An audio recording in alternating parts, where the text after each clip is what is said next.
Anla, anla bebeğim halimi, özledim seni çok.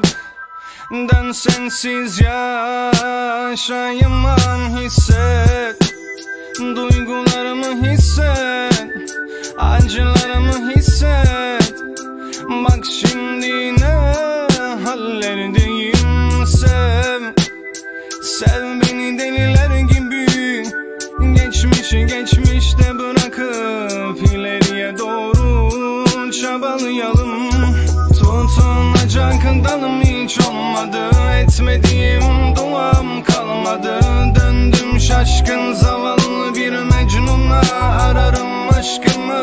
Dert dökecek dostum hiç olmadı, halime bakıp anam ağladı.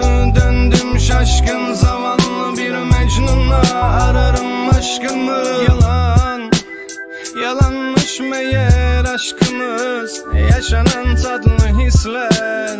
Bir anlık sözler, kandım yalanlarına. Yok, asla sevmem bir daha, yenilmem bir daha aşka. Yok, sevmem sevmeyeceğim. Bana geri dön, beni yine sev, halimi anla. Aşkını ver, kalbini dinle, beni çılgınlar gibi sev, sana ben muhtacım. Bana geri dön, beni yine sev, halimi anla. Aşkını ver, kalbini dinle, beni çılgınlar gibi sev, sana ben muhtacım. Tutunacak dalım hiç olmadı, etmediğim duam kalmadı. Döndüm şaşkın zavallı bir Mecnun'a, ararım aşkımı. Dert dökecek dostum hiç olmadı, halime bakıp anam ağladı.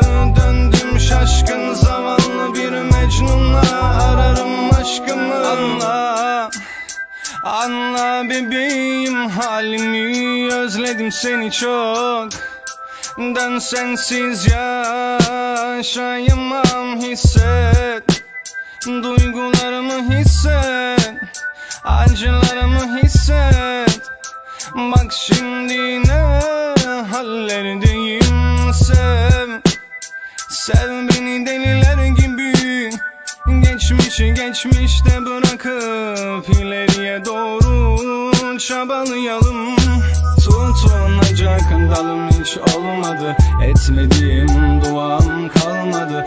Döndüm şaşkın zavallı bir Mecnun'a, ararım aşkımı. Dert dökecek dostum hiç olmadı, halime bakıp anam ağladı.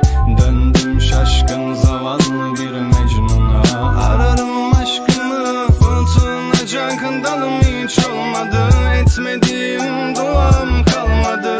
Döndüm şaşkın zavallı bir Mecnun'a, ararım aşkımı. Dert dökecek dostum hiç olmadı, halime bakıp anam ağladı. Döndüm şaşkın zavallı bir Mecnun'a, ararım